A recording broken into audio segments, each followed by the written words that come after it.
بسم الله الرحمن الرحيم. الحمد لله رب العالمين، والصلاة والسلام على أشرف الأنبياء والمرسلين نبينا محمد وآلہ واصحابہ اجمعین۔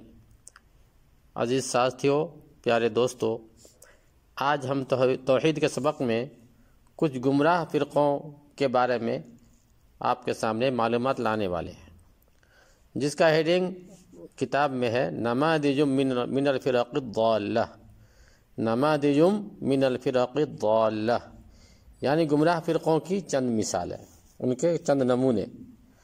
تو فرماتے ہیں کہ نبی کریم صلی اللہ علیہ وسلم فرمایا کہ یہودیت 71 فرقوں میں بٹ گئی اور نصارہ 72 فرقوں میں بٹ گئی، اور عن قریب میری امت 73 فرقوں میں بٹ جائے گی، اور ایک فرقہ کے علاوہ باقی تمام فرقے جہنم میں جائیں گے۔ صحابہ اکرام رضوان اللہ علیہ اجمعین نے پوچھا وہ کون سا ایسا فرقہ ہے جو جہنم سے بچ جائے گا؟ تو آپ صلی اللہ علیہ وسلم نے فرمایا جو میرے جیسا اور میرے صحابہ جیسا عمل پر ہوگا۔ یہ حدیث پاک جو ہے ابو داود شریف میں ہے۔ تو اس طرح سے کئی ایک فرقوں کے نام ذکر کیے گئے ہیں، تو ان پہ ہم مختصر روشنی ڈالتے ہیں۔ فرماتے ان فرقوں میں ایک فرقہ الصوفیہ ہے، صوفیوں کا ہے۔ اسی طریقے سے قادیانیوں کا ہے، القادیانیہ کے بارے میں مختصر سی جو ہے معلومات ذکر کرتے ہیں۔ فرماتے ہیں قادیانیت ایک تحریک ہے جس کا وجود سن 1900 میں انگریز مستعمر کی تخطیط سے سرزمین ہند میں ہوا۔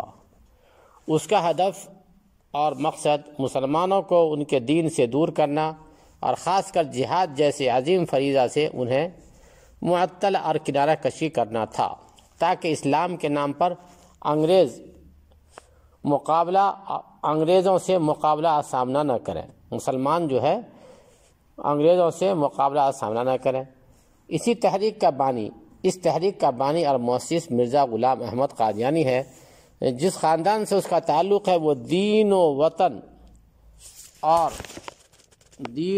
وطن کی خیانت میں مشہور ہے، اس کے خاندان والے، اور یہ اپنے متبعین میں دماغی خرابی، بدمزاجی اور کثرت بیماری، نیز شراب و کباب اور نشہ و مخدرات میں بے انتہا رہنے والا تھا، نشہ میں دھت رہنے والا معروف اور مشہور تھا۔ نور الدین اس کا پہلا خلیفہ تھا، جس کے سر پر خلافت کا تاج انگریز نے رکھا تھا۔ اللہ ان دونوں کو ذلیل و رسوا کرے۔ قادیانیوں کے کچھ معتقدات اور ان کے کچھ عقیدے ہیں جو ان کے یہاں چلتی ہے، اس کو بھی سننا ضروری ہے۔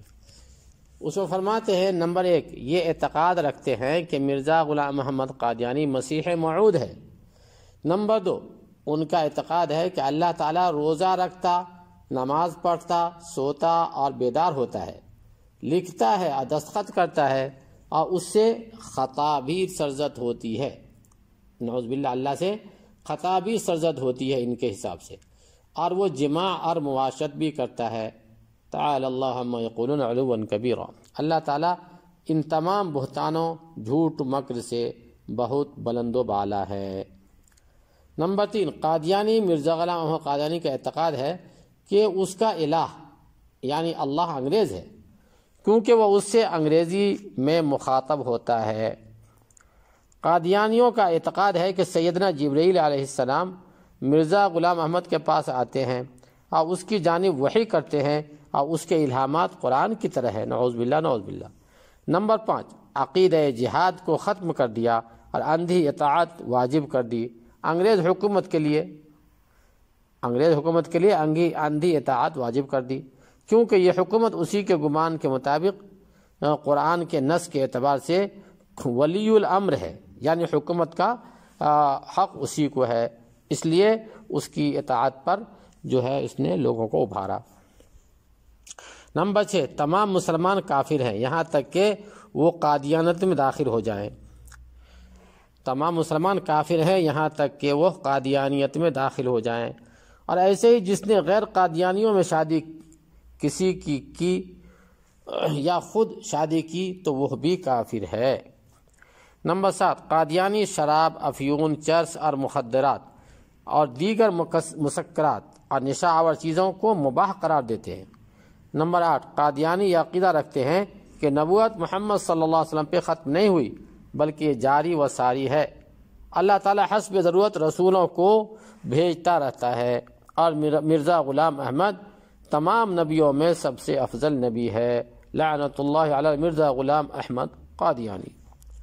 نمبر 8، قادیانیوں کے اسرائیلیوں کے ساتھ مضبوط اور مستحکم روابط اور تعلقات ہیں، ان کے لیے بہت سے مدارس اور مراکز کھول رکھے ہیں، ان کی زیادہ تر تعداد ہندوستان اور پاکستان میں ہے۔ تو یہ فرقہ ضالہ ہے، گمراہ ہے، دین اسلام سے باتفاق امت خارج ہے۔ قادیانیت جو ہے اسلام سے خارج ہے، اور اس کے ماننے والے ابدی جہنمی ہوں گے۔ اللہ سے دعا ہے اللہ ہمیں اس فرقے کو ختم کرنے کی توفیق نصیب فرمائے، اور جو لوگ کسی دھوکے میں آ کر کے اس کے قائل ہو گئے ہیں، اس کے فرقے میں داخل ہو گئے ہیں، اللہ انہیں توبہ کی توفیق نصیب فرمائے۔ اللہ تعالی ہمیں سچا پکا مسلمان بنائے۔ وآخر دعوانا ان الحمد للہ رب العالمین۔